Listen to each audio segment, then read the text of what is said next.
Shalom keluarga damai yang terkasih di dalam Tuhan. Puji Tuhan kita berjumpa kembali di dalam Renungan Samas, Sabtu 23 Juli 2022. Mari kita menyiapkan hati sebelum masuk di dalam renungan kita berdoa. Bapa Surgawi, kami mengucap syukur, hidup kami ada di dalam kasih anugerah Tuhan yang selalu baru yang kami rasakan. Dan sebentar kami hendak merenungkan firman-Mu, kiranya Roh Kudus yang akan mengurapi setiap kami. Di dalam nama Tuhan Yesus kami berdoa. Amin. Keluarga damai, tema yang akan kita renungkan bersama, mengenal Tuhan dalam pergumulan. Firman Tuhan terambil di dalam Injil Lukas, pasal 8 ayat 22 sampai 25. Namun saya akan mendasarkan di dalam ayat yang ke-25 saja untuk perenungan kita pada saat ini. Lalu katanya kepada mereka, "Di manakah kepercayaanmu?" Maka takutlah mereka dan heran, lalu berkata seorang kepada yang lain, "Siapakah gerangan orang ini, sehingga ia memberi perintah kepada angin dan air, dan mereka taat kepadanya." Demikian firman Tuhan. Keluarga damai, siapapun kita pernah mengalami pergumulan di dalam hidup ini. Apapun itu, ekonomi, kesehatan, pekerjaan, keluarga, macam-macam. Nah, pergumulan itu kita rasakan, kita alami karena kenyataan yang kita hadapi tidak sesuai dengan harapan kita, ekspektasi kita. Sehingga kenyataan itu menjadi sesuatu yang menimbulkan masalah di dalam kehidupan kita. Kita pengennya hari ini berjalan dengan baik, pekerjaan, suasana dalam keluarga, di dalam relasi kolega, rekan sekerja, dan sebagainya. Kita sehat-sehat, kita baik-baik, tapi kadangkala kenyataan itu bisa berbalik. Jauh berbeda dari apa yang kita harapkan. Disitulah akhirnya kita mengalami pergumulan. Itu juga yang dialami oleh para murid. Ketika berjalan bersama Yesus, ketika menyeberangi Danau Genesaret itu, mereka mengharapkan bahwa perjalanan itu akan berjalan dengan baik. Angin tidak terlalu kencang, gelombang juga tidak ada, hanya kecil, sehingga mereka bisa nyaman di dalam perahu mereka. Tetapi firman Tuhan katakan di dalam ayatnya yang ke-23, "Sekonyong-konyong turunlah taufan ke danau, sehingga perahu itu kemasukan air dan mereka dalam bahaya."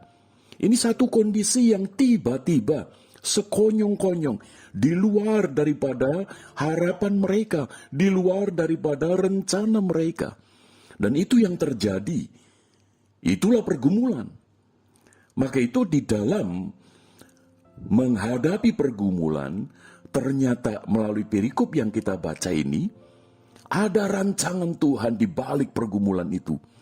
Sehingga para murid semakin mengenal siapakah Tuhan Yesus itu. Justru di dalam sebuah pergumulan yang mereka sedang hadapi. Nah, yang pertama ketika menghadapi pergumulan itu, supaya dapat semakin mengenal akan Tuhan Yesus. Yang pertama, mereka datang. Mereka datang kepada Yesus. Menarik sekali. Jadi ketika mereka menghadapi kondisi laut, angin, taufan itu begitu luar biasa. Mereka sekalipun nelayan, tapi mereka tidak mampu untuk menghadapi hukum alam ini. Kondisi taufan yang begitu dahsyat. Dan firman Tuhan katakan mereka berada dalam bahaya. Mereka tahu bahwa mereka akan mengalami kondisi yang buruk. Tetapi di tengah kondisi yang sedemikian berat itu, yang sulit itu, mereka datang kepada Yesus. Di dalam ayat yang ke-24 di sana dikatakan, maka datanglah murid-muridnya membangunkan dia, katanya, "Guru-guru, kita binasa." Keluarga damai, biarlah ketika kita mengalami berbagai macam pergumulan apapun itu, kita datang kepada Yesus. Kita datang kepada Dia. Ini penting. Para murid tidak datang ke tempat-tempat yang lain karena memang juga tidak memungkinkan, karena mereka sedang berada di dalam kondisi yang sulit, berada di Danau Genesaret itu. Dan mereka satu-satunya datang kepada Yesus. Wow, luar biasa. Dan ketika mereka datang kepada Yesus, yang kedua, mereka berserah pada Yesus. Sekalipun itu dengan nada putus asa. Sebab di dalam frasa berikutnya dikatakan, "Guru-guru, kita binasa, kita binasa." Itu berarti bahwa Yesus pun juga akan binasa, begitu. Bukan hanya mereka sebagai murid. Tetapi ini juga sekaligus memberikan sebuah gambaran bahwa para murid itu berserah penuh kepada Yesus. Kalau kita harus binasa, kita bersama dengan guru kita, yaitu Yesus. Jadi di dalam segala keadaan yang sulit itu, mereka berserah. Apapun yang akan terjadi, mereka berserah. Mereka berserah.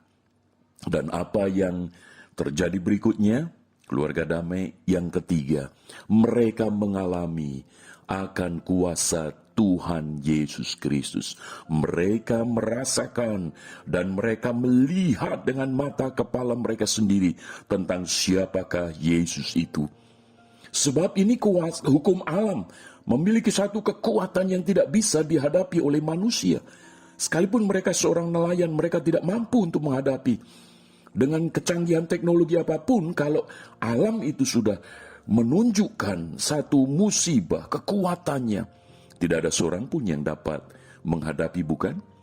Nah, ketika mereka datang kepada Yesus, berserah kepada Yesus, yang ketiga, mereka mengalami kuasa Tuhan Yesus Kristus. Sebab di dalam ayat yang ke-24 bagian akhir dikatakan, ia pun bangun lalu menghardik angin dan air yang mengamuk itu.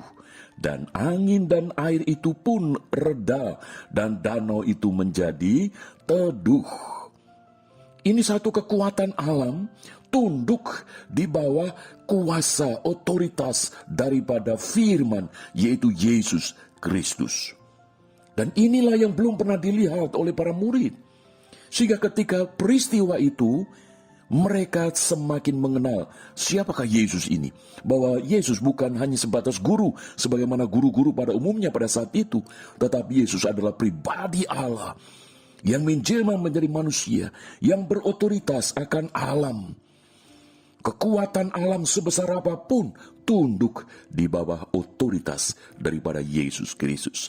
Sehingga di dalam ayat 25 bagian akhir di sana dikatakan, siapa gerangan orang ini sehingga ia memberi perintah kepada angin dan air dan mereka taat kepadanya. Karena perubahan itu luar biasa. 180 derajat itu berubah keadaan. Dari angin yang begitu kencang, disebutkan dengan istilah taufan, dan air yang begitu besar sudah masuk ke perahu yang akan menenggelamkan, tiba-tiba berubah. Keluarga damai, biarlah ini juga boleh menolong kita ketika kita memasuki atau kita menghadapi pergumulan-pergumulan hidup. Biarlah kita semakin mengenal siapakah Tuhan kita, Yesus Kristus. Nah, untuk itu, mari kita datang kepada Dia. Kita berserah kepada Dia. Dan kita mengalami pribadinya, kuasanya, kasihnya yang begitu agung di dalam kehidupan kita. Amin. Mari kita masuk di dalam doa. Bapa Surgawi, tolonglah kami, supaya kami semakin mengenal Engkau, ya Tuhan Yesus, justru di dalam pergumulan. Di tengah keadaan yang sulit, kami semakin mengenal Engkau.